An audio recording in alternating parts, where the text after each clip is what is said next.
নমস্কার বন্ধুরা, সবাইকে স্বাগত জানাই ইন্সপায়ার মাইন্ডসে। আশা করি সবাই ভালো আছেন। আজ যে গল্পটি বলবো স্কিপ না করে সম্পূর্ণ ভিডিওটি খুব মনোযোগ সহকারে দেখবেন। আমেরিকায় এক বরফ শীতল রাতে এক কোটিপতি তার ঘরের সামনে এক বৃদ্ধ দরিদ্র মানুষকে দেখতে পেলেন।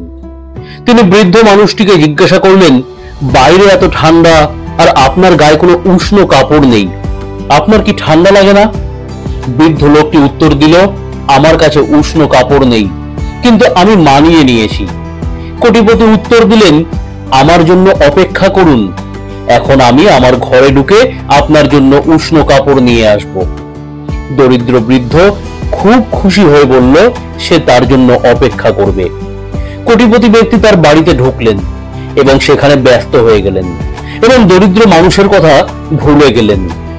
সকালে তার মনে হলো সেই বৃদ্ধের কথা। তিনি সাথে সাথে ঘর থেকে বেরিয়ে গেলেন বৃদ্ধকে খুঁজে বার করার জন্য। কিন্তু তিনি বৃদ্ধ মানুষটিকে ঠান্ডার কারণে মৃত অবস্থায় দেখতে পান। আর বৃদ্ধ মানুষটির হাতে একটা চিরকুট দেখতে পেলেন। চিরকুটে লেখা ছিল, যখন আমার কোনো উষ্ণ কাপড় ছিল না, তখন ঠান্ডার সাথে লড়াই করার ক্ষমতা আমার ছিল, কারণ আমি ঠান্ডাকে মানিয়ে নিয়েছিলাম। কিন্তু যখন আপনি আমাকে সাহায্য করার প্রতিশ্রুতি দিয়েছিলেন, তখন আমি আপনার প্রতিশ্রুতির সাথে আসক্ত হয়ে গিয়েছিলাম এবং আমি আমার তীব্র ঠান্ডা প্রতিরোধ করার ক্ষমতা হারিয়ে ফেলি। কাউকে প্রতিশ্রুতি দেওয়ার আগে ভাবুন এবং অহেতুক মিথ্যা প্রতিশ্রুতি থেকে বিরত থাকুন। প্রতিশ্রুতি দিয়ে রক্ষা না করার চেয়ে মারাত্মক আর কিছু হতে পারে না।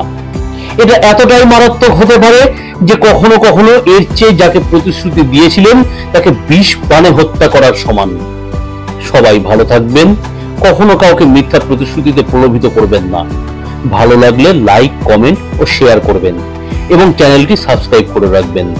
ধন্যবাদ।